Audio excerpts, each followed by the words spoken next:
Halo teman-teman, terima kasih sudah kembali lagi di channel saya. Jadi kali ini saya akan menjelaskan tentang langkah-langkah untuk melakukan inspeksi khususnya untuk pemula mahasiswa K3. Nah, jika kalian penasaran, silakan simak video ini sampai selesai. Jangan lupa di like, komen, dan subscribe agar kalian juga bisa mendapatkan informasi lebih banyak lagi tentang bagaimana cara menjalani aktivitas di dunia perkuliahan K3. Oke, di sini saya akan jelaskan langkah-langkahnya. Tapi sebelumnya, kalian harus tahu dulu apa itu inspeksi K3. Karena kalau tidak paham inspeksi K3, maka akan susah untuk menentukan masuk ke resiko bagian mana ya untuk hasil inspeksinya. Jadi inspeksi K3 adalah proses mengidentifikasi potensi bahaya di tempat kerja dengan tujuan yang sangat sederhana, yaitu untuk mencegah kecelakaan dan menjaga keamanan, juga memastikan bahwa lingkungan kerja tetap kondusif. Meskipun ini terdengar serius ya, tetapi sebenarnya ketika melakukan inspeksi itu bisa dilakukan secara sederhana dengan menggunakan teknik observasi dasar yang dikhususkan untuk mahasiswa K3 pemula. Sebelum turun lapangan, pastikan bahwa kamu tahu apa yang ingin kamu cek di lapangan. Apakah ada bahaya, apakah ada masalah terkait dengan ketertiban area kerja, dan kamu juga harus menyiapkan APD dasar seperti helm, rompi, dan sepatu safety. Gunakan HP untuk dokumentasi dan checklist ataupun juga melakukan inspeksi agar tidak ada yang terlewat. Lalu lakukan briefing untuk membagi peran agar proses berjalan dengan lancar. Selanjutnya, saat di lapangan, jadi nanti ketika kegiatan di lapangan ya, ketika teman-teman melakukan inspeksi atau inspeksi berlangsung, ada 3 hal penting yang harus kamu amati.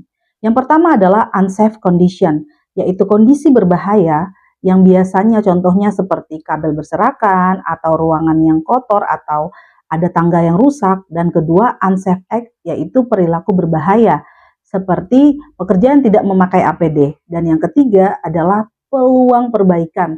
Misalnya signage kurang jelas atau area yang tidak tertata, kemudian diberikan rekomendasi perbaikan. Nah, teman-teman, kalian juga harus bisa ambil foto dari 2 sudut yang berbeda. Cantumkan lokasi, jam temuan, dan kondisi yang kamu lihat. Secara sederhana ini cukup oke ya, tapi sebenarnya ini efektif untuk memperjelas nanti laporan inspeksi. Lalu jangan lupa di analisis resiko, setiap temuan harus dinilai tingkat resikonya. Kamu bisa gunakan 2 indikator sederhana, yaitu probabilitas dan dampak. Artinya, jika resiko tinggi, maka rekomendasikan perbaikan segera. Berikan juga solusi yang realistis ya. Contohnya, kalau apar kadaluarsa pada saat kalian melakukan inspeksi, sarankan untuk diganti dalam 24 jam. Jika kabel berantakan, maka bisa kalian sarankan untuk melakukan penataan ulang atau pemasangan pelindung kabel. Selanjutnya yang terakhir ada yang namanya laporan inspeksi. Jadi ini memang ada di bagian terakhir ya, karena fungsinya untuk merangkum hasil inspeksi dalam bentuk laporan. Kalian bisa tulis identitas kegiatan, daftar temuan dengan disertakan foto, kemudian analisis resiko, dan juga rekomendasi. Formatnya memang sederhana, tapi harus rapi dan sistematis. Jika teman-teman sudah mengikuti langkah-langkah yang telah saya jelaskan tadi sebagai mahasiswa K3, maka teman-teman sudah bisa melakukan inspeksi layaknya profesional.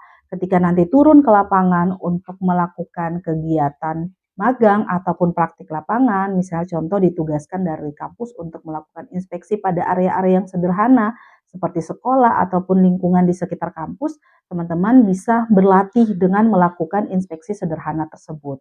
Ini akan memudahkan kalian ketika sudah selesai kuliah ataupun pada saat proses magang, kalian punya kemampuan secara teknis untuk bisa menganalisis bahaya ketika kalian berada di lapangan dan melakukan inspeksi.